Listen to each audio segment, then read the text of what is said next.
El paciente no presenta ninguna herida, nada, no lo picaron, ¿sale?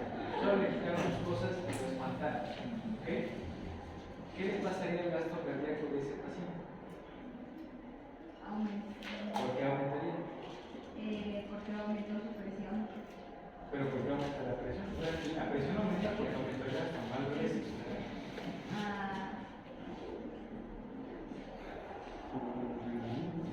Porque el sistema nervioso libera adrenalina, coloca vasoconstricción, aumenta la presión del Esta es la parte en la que afecta la bulimia, bueno, lo de la resistencia de los vasos aumenta. Y también la parte de que la adrenalina se une al receptor y de este va a ir se va a unir como toda la cadena de... Sí van a hacer para que aprendan a usar lo que vemos, porque si no solo lo memorizan. A ver, me dijo una persona. Se asustó, llegó a crisis, está asustado y sí podría haber cambiado, ¿sí?, sus determinantes para que gasto cardíaco. Ya me dices, activó el simpático, pero el simpático, ¿qué va a hacer? Con las determinantes del gasto cardíaco. Se activa el simpático y ves que el simpático pues tiene su neurotransmisor, bueno, la adrenalina se va a unir a la parte de su receptor, el receptor va a empezar a la parte de la que se aumenta la frecuencia cardíaca, porque entre lo de la entrada de calcio que la gente tenía es esa, y después también su volemia va a aumentar, bueno, la parte del retorno venoso, porque no me acuerdo bien qué hacía la adrenalina, pero no la vasoconstricción la aumentaba y aumenta. Al aumentarla, por el retorno venoso aumenta y el volumen cardíaco, volumen sistólico va a aumentar. Por lo tanto se aumenta el gasto cardíaco.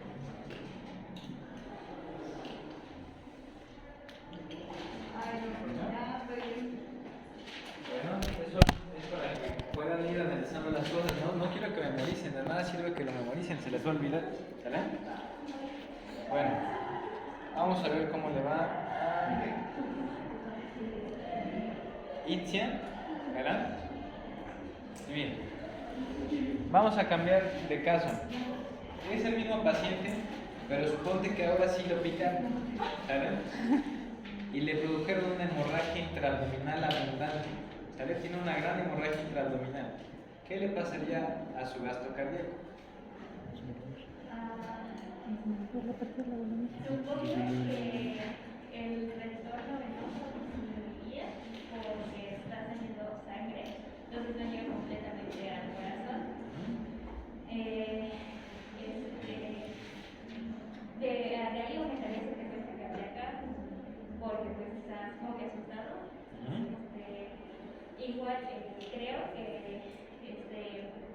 aumentaría su ritmo cardíaco porque llega del simpático que manda adrenalina.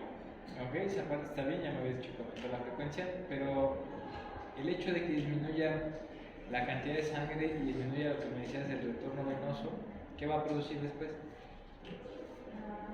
¿Qué va a disminuir como consecuencia de todo eso? La bulimia. No, o sea, la bulimia disminuye por la hemorragia y eso te baja el retorno venoso, pero después, ¿qué baja?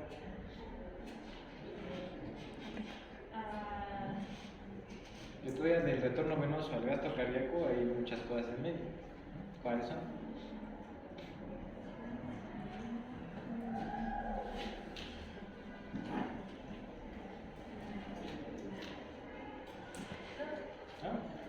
Bueno, practíquenlo porque si no, vamos a seguir así. Arturo, vamos a ver. Ahora tienes el caso de un niño que tiene cólera. ¿Cómo se modifica el gasto cardíaco de ese niño con cólera si tiene una gran cantidad de diarrea acoso? A quien es diarrea se supone que va a bajar la bulimia porque está sacando líquidos. De la bulimia, esa es la que vamos a tener un menor retorno venoso.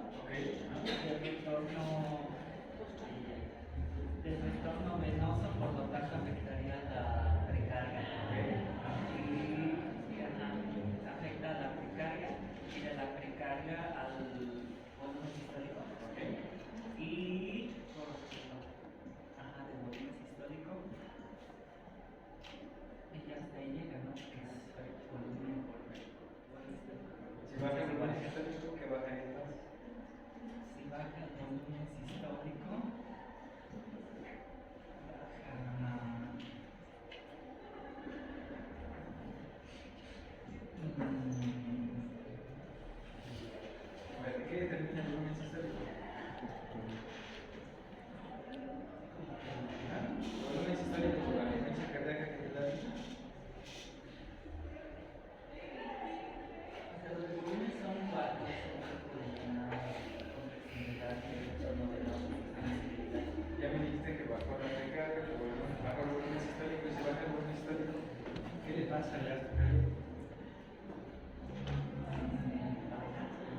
Bueno, eso tienen que irlo practicando, ¿vale?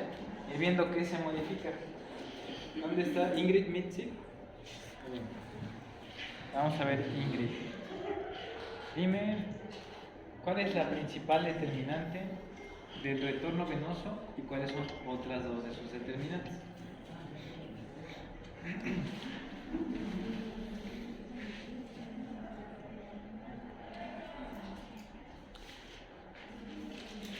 Sería, es la bulimia, es la bomba torácica y la bomba muscular. Ok. Ya para terminar, ¿dónde está Sandra Cecilia Rueda Pinto? Bien. Vamos a ver. Dime qué es la ley de Frank Starling. Por esa impresión supongo que ha de haber dicho, pero no pregunta de Frank Starling.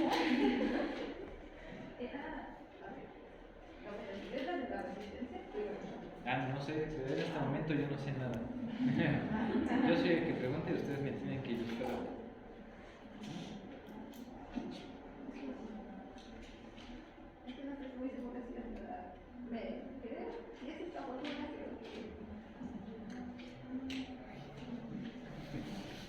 Esta Robert se puso atento. Esta se puso atento.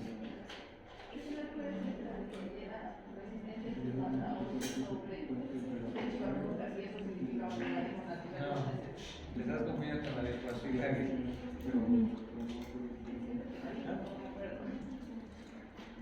La detención. La ley de Frank Starling.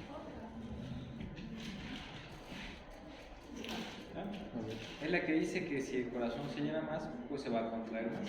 ¿Sale?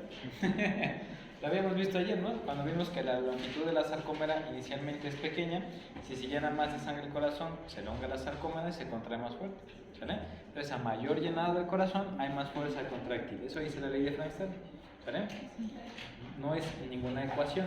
¿Sale? Las ecuaciones ya son las fórmulas que vemos. Pero aquí es un enunciado, ¿sale? Para que lo recuerden y no se confundan con las fórmulas, ¿sale? Bueno, entonces, ya se dieron cuenta que tienen que repasar y aplicar lo que hemos visto, ¿sí? Váyanse poniendo ustedes ejemplos de qué pasaría, por ejemplo, si mi paciente se deshidrata, o qué pasaría si tiene una hemorragia, o qué pasaría si tiene esto, el otro, ¿sale? Vayan creando situaciones que les ayuden a repasar lo que hemos visto. ¿No ¿Sí? tenemos que repasar de todo o ya mejor de gasto para acá? No, de todo. Ahorita les pregunté eso, pero se me puede ocurrir preguntarles de músculo liso otra vez, ¿no? Y si les pregunto de músculo liso y no saben, pues va a ser para ustedes. Acuérdense que la participación ahorita va a depender de que junten su participación. Si les pregunto y no la juntan, pues van a perder un 20%, ¿no? Ay, no. Entonces, ya no es como nada más examen de infografía, ya tienen que ir estudiándolo, ¿vale? Aparte, su examen de tercer parcial ya no va a ser de 5 preguntas, ya va a ser de 50, ¿vale? Este fue de 5 porque fue extemporáneo, lo hice tranquilo, pequeño. Este va a ser igual que el examen que va a aplicar el otro grupo, entonces van a ser iguales los dos, ¿vale? O sea que también puede venir parte de lo que vimos. No, ahorita va a venir solo del tercer parcial, todo lo de cardio en adelante, ¿vale? Ah, pero es A partir cardio. de bloqueo, ¿no? A partir de, no, desde electro otra vez, desde electro hacia acá, toda vez les puedo preguntar otra vez eso, ¿vale? Así que no se confíen. Bueno, ayer en qué nos quedamos, en los capilares, ¿verdad? Muy bien. Entonces vimos que había 3 tipos de capilares: los capilares fenestrados, los capilares, los continuos y los sinusoidales. ¿Sale? No. ¿No vimos eso? Ah, ok. Vimos nada más lo que Vimos. Hasta aquí, ¿no? Lo de las metaarteriolas. Ok. Y dijimos que se intercambiaban los capilares, ¿no? Que pueden ser gases, nutrientes, desechos o líquidos. ¿Vale? Entonces, lo siguiente es hablar acerca de los capilares. Los capilares son el sitio donde se lleva a cabo el intercambio de estas sustancias que comentamos, ¿ok? Normalmente los capilares van a variar dependiendo del tejido en el que se encuentran. Por ejemplo, los capilares en el hígado no van a ser iguales a los capilares en el cerebro o a los capilares en el riñón, ¿sí? Porque cada órgano tiene una función diferente y el intercambio de sustancias debe ser distinto también. Por ejemplo, en el hígado necesitamos que las sustancias que van en los capilares todas pasen a las células para que el hígado pueda metabolizarlas, ¿vale? Entonces necesitamos que haya un libre flujo de sustancias entre los capilares y las células. Pero en el cerebro no queremos que todas las sustancias entren en contacto con las neuronas y necesitamos capilares que restrinjan más el paso de sustancias hacia el tejido neuronal, ¿sale? De tal manera que dependiendo del tipo de capilar que tengamos en los tejidos, tendremos mayor o menor intercambio de sustancias. El primer tipo de capilar que vamos a ver es el capilar continuo. En el capilar continuo, las paredes de los capilares no van a tener espacios u orificios que favorezcan o que permitan el fácil paso de las sustancias de un lado a otro, ¿vale? Por ejemplo, en el cerebro, ¿se acuerdan cuando llevaron su clase de anatomía de la barrera hematoencefálica? ¿Sí? La barrera hematoencefálica hace que no cualquier sustancia pase de la sangre hacia el tejido neuronal. Ahí vamos a tener entonces, además de esa barrera, también este tipo de capilares, capilares con pared continua, ¿sí? Que no tienen orificios o espacios que faciliten el intercambio de sustancias, es más restringido, ¿vale? Pero por ejemplo, en el riñón vamos a tener un tipo de capilares que tienen orificios en su pared, que se llaman capilares fenestrados, los cuales van a facilitar en mayor medida el paso de ciertas sustancias con respecto a otras, ¿vale? Por ejemplo, a través de esos poros pues pueden pasar con mayor facilidad el agua, pero va a pasar con menor facilidad algunos solutos de mayor tamaño, ¿sí? Como las proteínas. Y el último tipo de capilares son los sinusoidales, que prácticamente tienen agujeros en su pared y permiten que pase todo, el agua, los nutrientes, desechos, diferentes tipos de proteínas, etc. ¿Sale? Entonces, puntos importantes, los capilares son el sitio de intercambio. Dependiendo de las características de la pared del capilar, si es continua, fenestrada o sinusoidal, va a haber mayor o menor intercambio de sustancias, ¿sale? Y eso depende del órgano en el que encontremos esos capilares, ¿ok? ¿Hasta ahí alguna duda? Los sinusoidales, ¿cómo dijo que era su pared? Tiene orificios, prácticamente es discontinuo, ¿sale?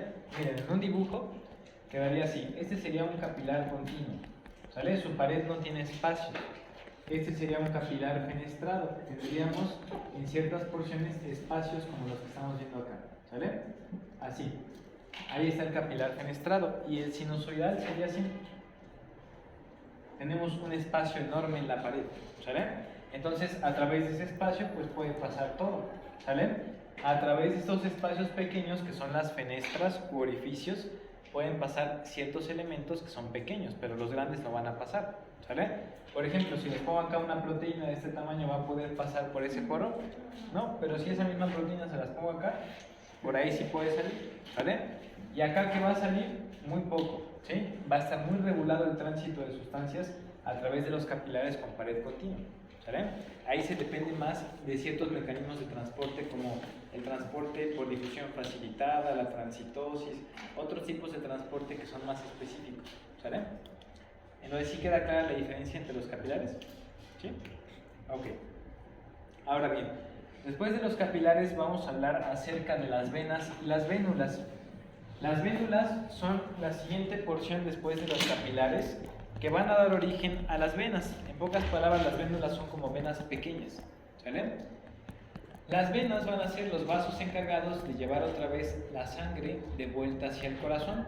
Y estructuralmente las venas son diferentes a las arterias. Observen la imagen de acá. Las arterias tienen una buena cantidad de tejido muscular, que es el rojo. Pero vean cómo las venas, especialmente las de menor tamaño, tienen una menor cantidad de tejido muscular, pero presentan abundante tejido conectivo elástico, ¿sale? Entonces, ¿cómo van a ser las venas? Van a ser más elásticas, pero más fácilmente se pueden colapsar, porque como tienen menos músculo, su pared no es tan dura, ¿sale?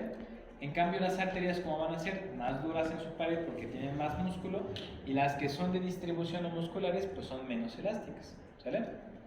¿Y qué pasa cuando se colapsa una vena?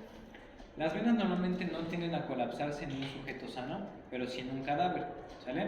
En un cadáver ustedes pueden distinguir una arteria de una vena con esa característica. Las arterias van a ser estructuras tubulares que si ustedes aplastan su pared no colapsan, pero las venas las aplastan y colapsan en su pared. Las arterias y venas en un cadáver tienen el mismo color.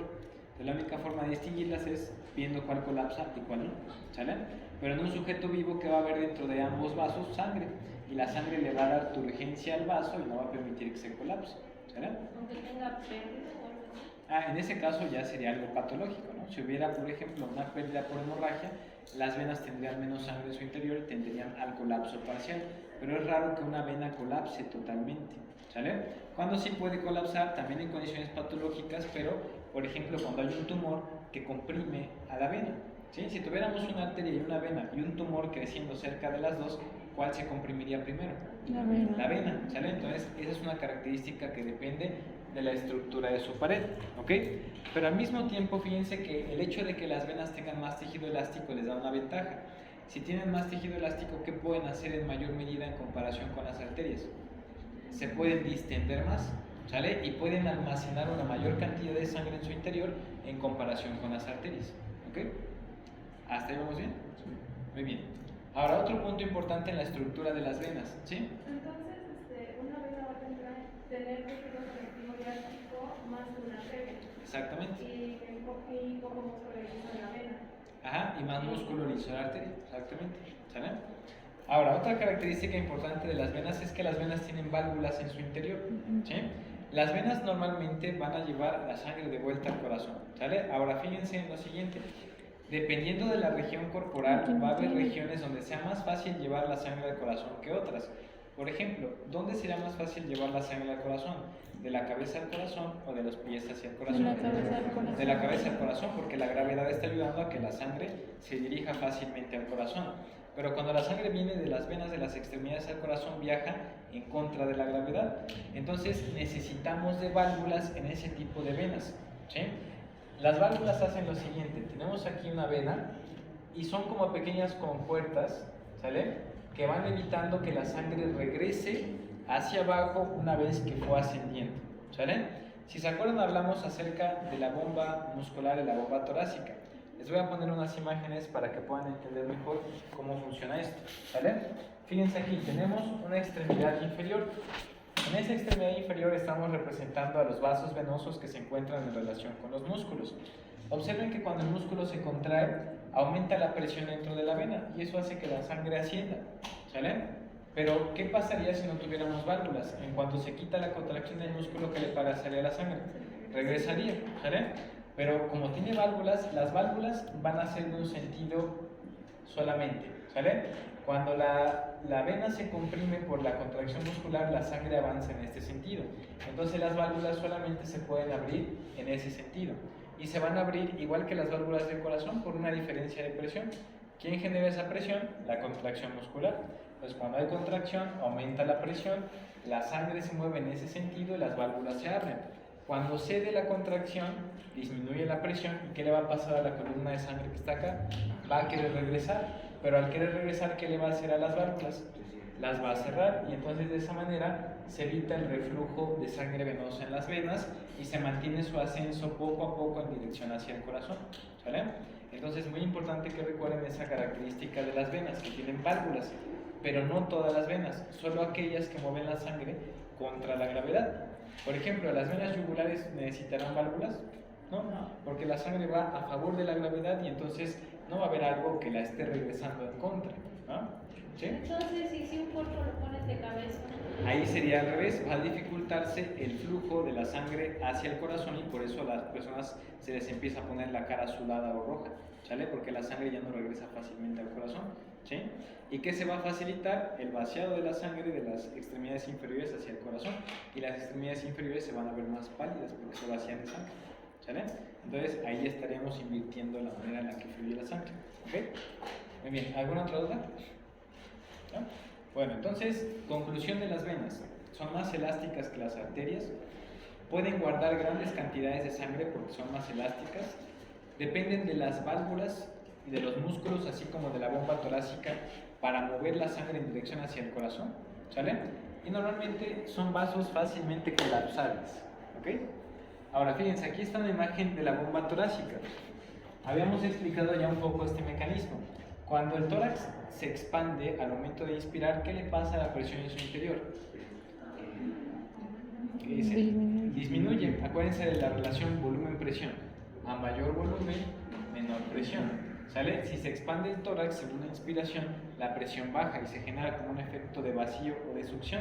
Ese efecto de vacío o de succión favorece que la sangre se movilice hacia el corazón, ¿sale? Pero cuando yo hago una expiración forzada, ¿qué le pasa al volumen del tórax? Disminuye. ¿Y qué le pasaría a la presión en su interior? Aumenta. Aumenta. ¿Y esa presión que aumentó a quién se va a poner? Al flujo sanguíneo de las venas hacia el corazón. Por eso disminuye el retorno venoso cuando hacemos una expiración forzada y aumenta cuando hacemos una inspiración profunda, ¿sale? Entonces, las venas, si se dan cuenta, dependen de otros mecanismos para poder movilizar la sangre en su interior, a diferencia de las arterias, que tienen la fuerza que le imprime el corazón, y esa fuerza se mantiene en las arterias y permite que la sangre se movilice, ¿sale?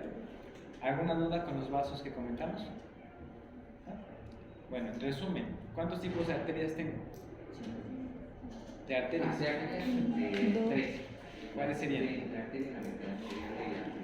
Ok, pero antes, ¿cómo clasificamos a las arterias? Elásticas y musculares, ¿vale? Ejemplo de elástica, la aorta. Ejemplo de musculares, todas las que tienen nombre que no sean la aorta, ¿sale? Después, ¿cuáles tenemos? Arteriolas y luego las metaarteriolas. ¿Qué determinan las metaarteriolas principalmente?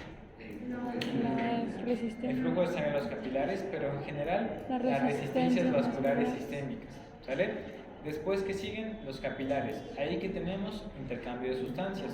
Puede ser agua o líquidos en general, pueden ser nutrientes, desechos o gases, ¿sale? ¿De qué va a depender que se transporten más o menos sustancias? De la pared del capilar. ¿Cuáles tenemos? Continuos, fenestrados y sinusoidales, ¿sale? En ese orden, los continuos dejan pasar menos sustancias, los fenestrados un poco más y los sinusoidales dejan pasar todo, ¿sale? Después, que vienen las vénulas, que son venas pequeñas que al irse reuniendo forman venas más grandes, y ya vimos cuáles son sus características: más elásticas, pueden guardar más sangre y todo lo que comentamos hace un rato, ¿sale? Y ahí tenemos las características generales de los vasos. Fue un repaso de lo que tuvieron que ver en Anato 1, ¿sale? Ahí tuvieron que ver que era una arteria, una vena, un linfático, etc. ¿Sale? Muy bien. Ahora, ya que vimos esto, quiero que puedan observar esta gráfica de pastel, porque toda la sangre del cuerpo se va a distribuir de forma distinta en los vasos. Observen dónde encontramos el mayor porcentaje de sangre: a nivel de las venas, ¿sale? ¿Por qué las venas tienen una mayor cantidad de sangre en su interior? Porque son más elásticas. Las venas son el principal reservorio de sangre del cuerpo, ¿sale? Por ejemplo, ¿se acuerdan que hace un rato les puse el caso de la persona que picaron y tiene una hemorragia? ¿Sí? ¿De dónde puedo sacar más sangre para mantener el flujo sanguíneo? De las venas, ¿sale? ¿Qué le va a pasar a las venas cuando se activa el sistema nervioso simpático? ¿Se contraerán o se dilatarán? Se contraen, ¿sale? No solo las arterias, también las venas responden al simpático contrayéndose, todos los vasos en general. Si yo contraigo las venas, ¿qué le voy a hacer a la sangre que estaban almacenando? La voy a movilizar, ¿no? ¿Hacia dónde la voy a movilizar? Hacia el corazón principalmente. ¿Qué voy a aumentar ahí? El retorno venoso, aumento la precarga, el volumen sistólico y mantengo el gasto cardíaco en un paciente con hemorragia al inicio de la hemorragia, ¿sale? Entonces, la sangre que se almacena en las venas es como un factor protector para cuando perdemos sangre inicialmente, ¿sí? Cuando perdemos sangre, se activa el simpático, las venas del cuerpo se contraen y esa sangre almacenada empieza a circular a nivel arterial. Eso mantiene el gasto mientras se presenta la hemorragia al inicio. Obviamente, si eso se perpetúa y la hemorragia dura mucho tiempo, pues se va a acabar la reserva sanguínea y entonces se va a hacer mucho más evidente la alteración a nivel cardiovascular, ¿sale? Pero recuerden, las venas son un reservorio de sangre que se puede movilizar cuando hace falta, ¿sale? Les voy a poner otro ejemplo que es bien común. ¿Cómo tratarían la hipertensión? ¿Qué le darían a su paciente para tratar su hipertensión? No me digan nombre de medicamentos, solo díganme qué le darían en general. ¿Cómo se llaman las sustancias que les podemos dar a los hipertensos? Antihipertensivos, ¿no? Le doy una fármaco antihipertensivo. Amlodipino, captopril, lo que ustedes quieran, ¿sale? Hay muchas cosas para tratar la hipertensión. ¿Qué le dan a su paciente para tratar la hipotensión? No se le puede ¿Hay dar. fármacos No, digo que hipertensores? no, no se le puede dar. No hay fármacos hipertensores. Imagínense que le dan así tómese su noradrenalina cuando sienta que está mareado, ¿no? Le va a dar efectos adversos muy graves. La hipotensión, ¿cómo la tratan entonces? Maniobras. Con un aumento de la bulimia, podría ser con maniobras. ¿Qué maniobras? Podría ser alzarle las extremidades para que el retorno. Ok, tomamos las dos opciones, estimulando una vasoconstricción y alzando las extremidades. ¿Se acuerdan dónde está la mayor cantidad de sangre? En las venas. La mayor cantidad de sangre, ¿en qué venas se va a acumular? En las venas de las extremidades inferiores, por la gravedad se va a estancar ahí, ¿no? Si hacemos lo que dice Arturo, le levantamos las piernas, ¿qué vamos a hacer con esa sangre acumulada? La vamos a obligar a que regrese al corazón y ¿qué vamos a aumentar? La bulimia. El retorno venoso, la precarga, el gasto cardíaco, y si aumenta el gasto cardíaco, ¿qué se va a elevar? La presión arterial. Así pueden tratar a un paciente hipotenso, ¿sale? Un paciente que se hipotensa y que se cae al suelo, ¿qué hay que hacerle? Levantarle las piernas, porque así movilizamos la reserva de sangre, aumentamos el gasto y le subimos la presión y el paciente se recupera. La otra opción que daban también es buena, la de sobrehidratar al paciente, ¿no? No es que ustedes le metan litros y litros de solución, hay que recomendar al paciente que ya conoce que es hipotenso que tome suficiente agua, ¿sí? Porque si no toma suficiente agua se va a deshidratar y se deshidrata, ¿qué va a bajar? La bulimia, el retorno venoso, el volumen sistólico, el gasto, la presión, y es más fácil que se les hipotense, ¿sale? Entonces, si se dan cuenta, conocer que las venas son un reservorio de sangre, conocer que si constreñimos las venas o movilizamos la sangre almacenada en las venas, nos va a aumentar el retorno venoso, eso les va a permitir deducir que con eso pueden aumentar la presión arterial, ¿sale? Por eso ven que cuando alguien se desmaya o algo así, le levantan las piernas o lo acuestan, levantan las piernas, le pasan solución, etcétera, porque de esa manera le suben la presión, ¿sale? ¿Alguna duda con esto? ¿No? Ahora fíjense, el resto de sangre, que sería como tal el 36% faltante, se distribuye en las arterias. Ven que poquita sangre hay en las arterias, el 13% de la sangre total. Y también tenemos poca sangre a nivel pulmonar y después en los capilares y el corazón, ¿sale? Entonces, este punto, lo rescatable es, las venas son un reservorio y puedo mover esa sangre almacenada conforme convenga, ¿sale? ¿Alguna duda hasta acá? Ok. Ahora bien, vamos a ver cómo se intercambian las sustancias entre los capilares y los tejidos. Eso también es importante que lo conozcan. Hay tres mecanismos a través de los cuales podemos movilizar sustancias de los capilares a los tejidos, ¿sale? Uno es la difusión y el otro es la transitosis. Esos tuvieron que haberlos visto en el primer parcial. Tuvieron que haber visto qué es la difusión simple, la difusión facilitada, ¿sale? Y tuvieron que ver qué es el transporte transepitelial. Tuvieron que hablar de la pinocitosis, la transitosis, la endocitosis mediada por receptor, etcétera, etcétera, ¿sale? Entonces, esos mecanismos son del primer parcial, ¿sale? Lo que vamos a ver a continuación es el flujo masivo de sustancias de los capilares hacia los tejidos, ¿sale? Normalmente, a través de difusión, ¿qué se va a movilizar? Los gases, por ejemplo, difusión simple, ¿no? ¿Cuáles son los tres parámetros que debe cumplir una molécula para difundir de manera simple a través de la membrana? Bajo peso molecular. No, no son esos. Que la molécula sea pequeña, que no tenga carga y que sea liposoluble, ¿sale? Si es pequeña, no tiene carga y es liposoluble, puede pasar a través de la membrana sin problema, ¿sale? ¿Por qué creen que la glucosa no pasa directamente a través de la membrana por difusión simple? Porque es grande, ¿no? ¿Por qué los iones no pasan directamente a través de la membrana? Porque tienen carga, ¿sale? ¿Por qué las sustancias hidrosolubles no pasan a través de la membrana? Porque no son liposolubles, ¿sale? Esas tres características deben recordarlas: liposolubilidad, tamaño y carga, ¿sale? Entonces, si se dan cuenta, cuando mencionábamos ayer que hay sustancias que se intercambian entre los capilares y los tejidos, estaba el oxígeno y el CO2, ¿sale? Esos son gases que son pequeños, no tienen carga y son liposolubles. ¿Cómo pasarán a través de la membrana? Por difusión simple, ¿sale? ¿Qué más dijimos que se intercambiaba entre capilares y células? Nutrientes, como cuál? La glucosa. ¿Cómo pasaría la glucosa? Por difusión facilitada. ¿Cómo pasarían los aminoácidos? Por transporte activo secundario, unidos con sodio, ¿sale? ¿Vieron transporte activo secundario? Sí. ¿Vieron lo que es un cotransportador? ¿Sí? Un antiportador, etcétera, etcétera. Bueno, todos esos mecanismos entran aquí, ¿sale? La transitosis, un ejemplo muy bueno de transitosis son las inmunoglobulinas. Las inmunoglobulinas son proteínas muy grandes que no pueden pasar a través de la membrana. El proceso de transitosis lo que hace es que la célula toma un montón de líquido con todas las inmunoglobulinas y las engulle. Esas inmunoglobulinas atraviesan toda la célula, por eso se llama transitosis. Transitan a través de la célula y salen por el otro lado, ¿sale? Ahorita les voy a enseñar un ejemplo para que puedan observarlo. Pero el flujo masivo lo vamos a ocupar más para el movimiento de líquidos, ¿sí? Los líquidos se mueven de manera masiva del capilar hacia el tejido, siguiendo un conjunto de fuerzas que veremos en un momento, que reciben el nombre en conjunto de fuerzas de Starling, ¿sale? Eso se los llevó a comentar en algún momento el doctor Eloy, las fuerzas de Starling, Creo que sí. ¿no? Cuando vieron osmosis y movimiento de líquido entre la célula y Sí. los tejidos, ¿no? Sí, sí. Bueno, entonces las fuerzas de Starling las vamos a ver en un momento. Primero quiero que vean en esta imagen. Aquí tenemos un capilar, acá está el líquido alrededor del capilar y acá vamos a tener a la célula.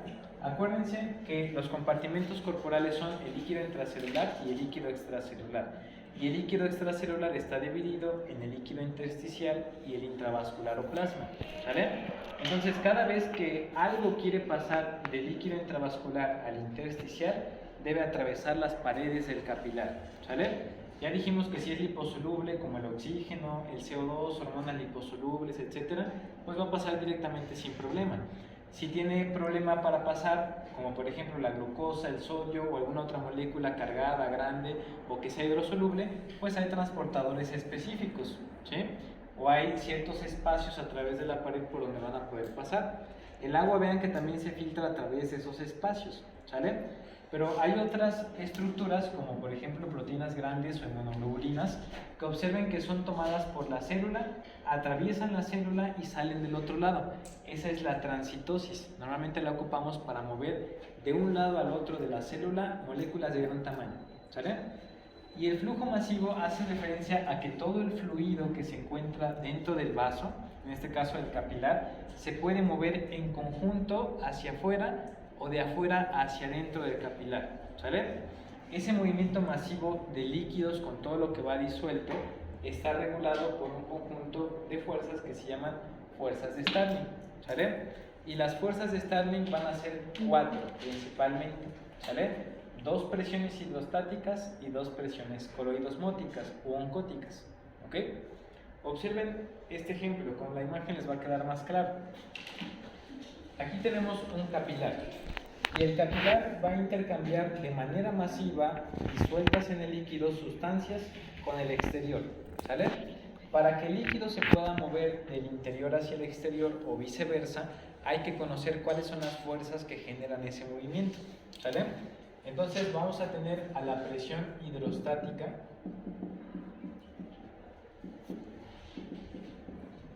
y a la presión oncótica, que también le llaman coloidosmótica.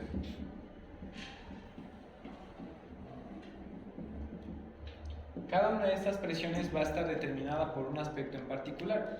La presión hidrostática está determinada por la presión que el mismo líquido que está dentro del vaso ejerce sobre la pared del vaso, ¿sale? Imagínense que esta es la pared del vaso y yo soy el líquido. El líquido lo que está haciendo es empujar la pared del vaso buscando salir de él, ¿sale? Entonces, la presión hidrostática dentro del vaso, que se llama presión hidrostática del capilar, va a buscar que el líquido salga del vaso, ¿sale? ¿Hasta ahí vamos bien? La siguiente presión, que es la oncótica, ¿por qué creen que esté determinada según su nombre? ¿Qué quiere decir oncos? ¿No lo vieron el primero? Etimologías grecolatinas, ¿no? Proteínas. Oncos quiere decir proteínas. Presión oncótica es la presión determinada por las proteínas que están dentro del vaso, ¿sale? Entonces, la presión hidrostática es la que el líquido dentro del vaso ejerce sobre la pared, ¿sale? Y la presión oncótica, que la abreviamos como un pi, ¿sale? Con una C. La presión oncótica del capilar está determinada por las proteínas que tenemos dentro del capilar, ¿sale? Esas proteínas van a buscar que el agua entre en lugar de que salga, ¿sale? ¿Hasta ahí vamos bien? Entonces, estas dos presiones son la hidrostática y la oncótica o coloidosmótica del capilar. Pero el líquido que se encuentra afuera, que es el intersticial, también tiene las mismas presiones. Vamos a tener una presión hidrostática del intersticio y una presión oncótica del intersticio. ¿Sale? Ahora bien, la presión oncótica del intersticio lo que va a buscar es meter agua al vaso. ¿Sale? Mientras que la presión, perdón, aquí es al revés. Estaba confundiendo, es acá. La presión hidrostática va a buscar meter el agua hacia el vaso y la presión oncótica del intersticio va a buscar sacarla. ¿Sale? Entonces, repetimos. En el vaso, ¿qué presiones tengo? La hidrostática del capilar y la oncótica del capilar. En el intersticio, ¿cuáles tengo? Hidrostática del intersticio y la oncótica del intersticio. La presión oncótica dentro del vaso, ¿qué busca hacer? Meter agua al vaso. La presión oncótica del intersticio busca sacarla. ¿Sale? Presión hidrostática del intersticio, ¿qué busca hacer? Sacar el agua. Y la presión hidrostática, perdón, del capilar y la del intersticio busca meterla. ¿Sale? Si se dan cuenta, las fuerzas se oponen entre sí. ¿Ok? Del equilibrio de esas cuatro fuerzas va a depender de si el líquido sale o el líquido se queda dentro. ¿Sale? Entonces, para que puedan entender más fácilmente, voy a quitarles esa imagen y les voy a hacer un dibujo donde me van a decir qué va a suceder. ¿Vale? Bueno, si quieren tomar ahí una fotito de eso para que tengan todo, ahí está. ¿Vale? Ahorita con el dibujo va a ser más fácil que lo entiendan, porque vamos a poner varias situaciones donde van a aplicar esto que estamos viendo acá. ¿Sale? Entonces creo que ya tomaron su imagen. Ahí les va. Entonces tengo aquí dos vasos. ¿Sale? Ahí está uno y acá tenemos otro. Ahora bien, vamos a poner las presiones. Con rojo les voy a poner las presiones oncóticas y con azul las presiones hidrostáticas. ¿Sale? Vamos a poner aquí la presión oncótica del capilar y acá la presión oncótica del intersticio, igual en el que está abajo. Presión oncótica del capilar y la presión oncótica del intersticio. ¿Sale? La presión oncótica del capilar, ¿qué va a buscar hacer con el líquido? Meterlo, ¿sale?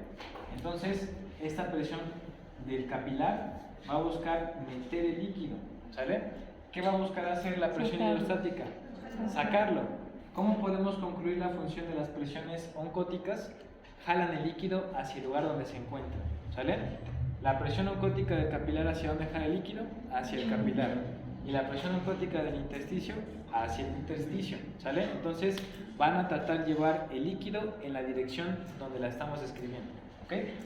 Pero fíjense lo que va a pasar con las otras presiones, que son la presión hidrostática del capilar y la presión hidrostática del intersticio, ¿sale?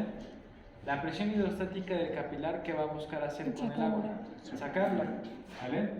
¿Y qué va a hacer la presión hidrostática del intersticio? Meterla. Entonces, esas son las que mueven en sentido opuesto el líquido. La del capilar busca sacarla y la del intersticio busca meterla, ¿sale? Vamos a poner igual acá las dos presiones, la presión hidrostática del capilar y la presión hidrostática del intersticio, ¿sale? Ahora, fíjense lo que vamos a hacer a continuación. Vamos a darles valores a estas presiones, ¿sí? Vamos a suponer que la presión hidrostática del capilar en el ejemplo 1 vale 37 milímetros de mercurio, ¿sale? Y la presión en el intersticio va a valer 1 milímetro de mercurio. Normalmente es bien bajita la presión hidrostática del intersticio. La presión hidrostática del capilar es más alta, ¿sí? Porque el líquido dentro del vaso, como está contenido en un espacio más pequeñito, genera más presión, ¿sale? Por decir un ejemplo, si ustedes están aquí en este salón amplio, solo estuviera uno de ustedes, ¿va a tener la presión de las paredes? No, porque el espacio es muy grande, ¿sale? Por eso la presión hidrostática del intersticio es bajita, porque el intersticio es enorme, ¿sale?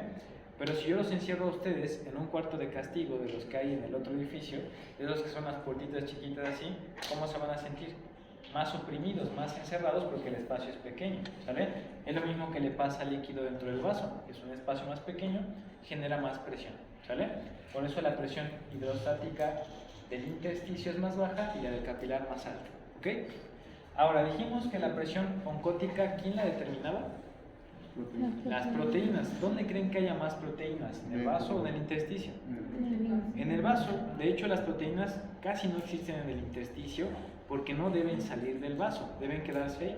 Entonces, normalmente la presión oncótica del intersticio es igual a 0 milímetros de mercurio. Normalmente no existe, ¿sale? Y la presión que tenemos acá puede oscilar alrededor de los 25 milímetros de mercurio, ¿sale? Ahora, ¿creen que sea importante fisiológicamente tomar en cuenta las presiones del intersticio? No. ¿Qué dicen? ¿No servirá de algo ese 0? ¿No servirá de algo ese 1 comparado con los 37? Normalmente, de forma fisiológica, las presiones del intersticio no sirven para nada, ¿sale? ¿Cuáles son las que determinan entonces el flujo de los líquidos? Las presiones del vaso, ¿sale? ¿Hasta ahí vamos bien? ¿Sí queda claro ese punto? Sí. Sale. Ahora bien, ¿cómo vamos a saber si el líquido entra o sale? ¿Qué tenemos que hacer con esas presiones? Fíjense bien, la presión hidrostática busca sacarlo, y la presión oncótica busca meterlo. ¿Qué puedo hacer yo para saber cuál es el efecto neto de esas dos fuerzas? Restarlas entre sí, exactamente. ¿Cuánto es 37 menos 25? Nos va a dar un total de 12. ¿12 qué? ¿Positivos o negativos? Positivos. Positivos. Entonces, cuando el resultado de a la presión hidrostática restarle la presión oncótica es positivo, quiere decir que el líquido está saliendo. A eso se le llama filtrado. ¿Sale? Entonces, una presión positiva quiere decir que el líquido se está filtrando. ¿Sale? Ahora vamos a poner otro ejemplo acá. Supongamos que ahora la presión oncótica es de 35, ¿sí? Y la presión hidrostática es de 25, ¿sale? Fíjense cómo es la regla para calcularlo. Siempre es presión hidrostática menos presión oncótica, ¿sale? Siempre debe ser en ese orden, porque si yo los invierto me va a dar el mismo resultado, ¿sale? Ahora fíjense, ¿cuánto vale la presión hidrostática? 25. 25. ¿Cuánto vale la oncótica? 35. ¿A cuánto les da? Menos 10. Menos 10. Como el resultado es negativo, ¿qué significa? Que el líquido no está saliendo, que al contrario, está entrando al vaso, ¿sale? Entonces, los resultados negativos nos hablan de reabsorción. Igual se mide en milímetros sobre mercurio. En milímetros de mercurio. Siempre las presiones en los vasos se miden en milímetros de mercurio. En algunas bibliografías que no son latinoamericanas lo pueden encontrar en centímetros de agua, pero es más raro, ¿sale? Muy bien, entonces sí queda claro cómo estas presiones determinan el movimiento del líquido, hacia afuera o hacia dentro del vaso, ¿no? ¿Cuáles son las presiones importantes de forma fisiológica? Las del vaso, las del intersticio, no me importan en este momento, ¿sale? ¿Hasta aquí alguna duda con las fuerzas de Stalin? ¿No? Bueno, ahí les doy un ejemplo patológico para que vean para qué les va a servir conocer estas fuerzas de Stalin, ¿vale?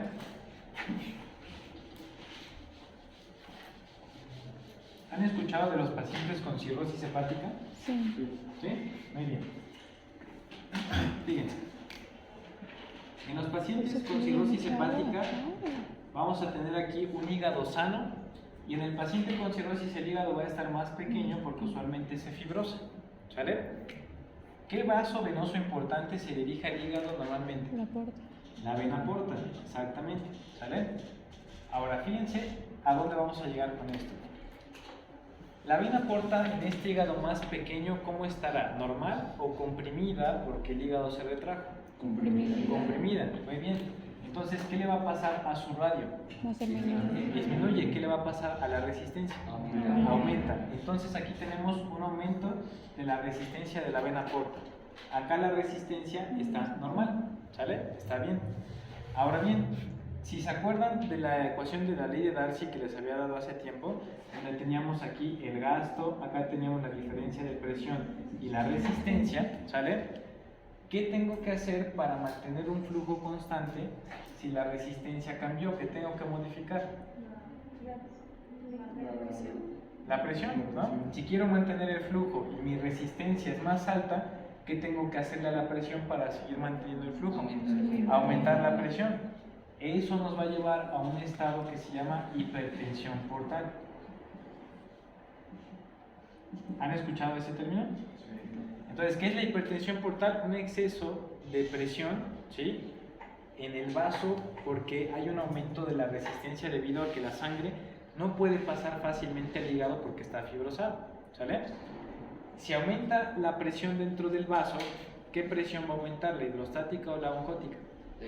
La hidrostática, porque depende de la presión que la sangre ejerce sobre el vaso, ¿sale? Entonces, ¿cuál sería aún mayor, la presión hidrostática o oncótica de la vena porta? La hidrostática. La hidrostática, ¿y qué le va a empezar a pasar al líquido? Va a salir. Exactamente, va a haber filtrado, va a empezar a salir hacia la cavidad donde se encuentra la vena porta, que es la cavidad abdominal, ¿sale? Ahí tenemos un factor, pero otro factor importante es que el paciente con cirrosis va a producir menos albúmina, ¿sí? Y la albúmina es la principal proteína que tenemos en el plasma, ¿sale? ¿Quién determinaba la presión oncótica? Las proteínas. Y si mi paciente ya no produce suficiente albúmina por la cirrosis, ¿qué presión va a bajar? Oncótica. La presión oncótica. ¿Y esa de qué se encarga? De mantener el líquido ¿dónde? Dentro del vaso. Y si la presión oncótica baja, ¿qué le va a pasar al líquido? Se va a filtrar. Por eso los pacientes con cirrosis hepática tienen ascitis, ¿sale? Que es ese líquido que se acumula en la cavidad abdominal, porque hay una disregulación de las fuerzas de Starling, ¿sale? ¿Sí queda claro ese ejemplo? Entonces ahí estamos viendo cómo por la hipertensión portal aumentó la presión hidrostática, que depende de la fuerza que la sangre ejerce sobre la pared del vaso, ¿sale? Y al bajar las proteínas, bajo la oncótica y eso me favorece el filtrado. ¿Qué tengo que pasarle intravenosamente a mi paciente con cirrosis hepática para que no siga filtrando líquido? Albúmina. Por eso a esos pacientes les pasan albúmina intravenosa, ¿sale? Para que con eso disminuya el filtrado y se mantenga el líquido dentro del vaso, ¿ok? Pero si hay todavía como remedio, o sea, todavía puede ser que al administrar la albúmina pues se regule todo. Puede regularse parcialmente, pero como ya tiene la cirrosis va a seguir haciendo edema de repetición, ¿vale? Ahora, un último ejemplo ya para que los dejes. Vamos a hablar de la enfermedad renal crónica. ¿Han escuchado ese término como insuficiencia renal? ¿Sale? Fíjense bien, el riñón normalmente ¿de qué se encarga? ¿Qué va a producir? Orina. Va a producir orina, ¿no? Muy bien. Si mi paciente tiene enfermedad renal crónica, a largo plazo, la parte final de la enfermedad es que el paciente ya no produce orina, ¿sale? Deja de orinar. Si ya no produzco orina, ¿qué le va a pasar a los líquidos del cuerpo? Aumentan, se retienen líquidos, ¿no? Si aumento los líquidos, ¿qué le va a pasar a la bulimia? Aumenta. Y si aumenta la bulimia, ¿qué va a terminar aumentando? El gasto. ¿Por qué aumenta la presión? Sí, se aumenta la presión hidrostática, pero vamos a ver por qué.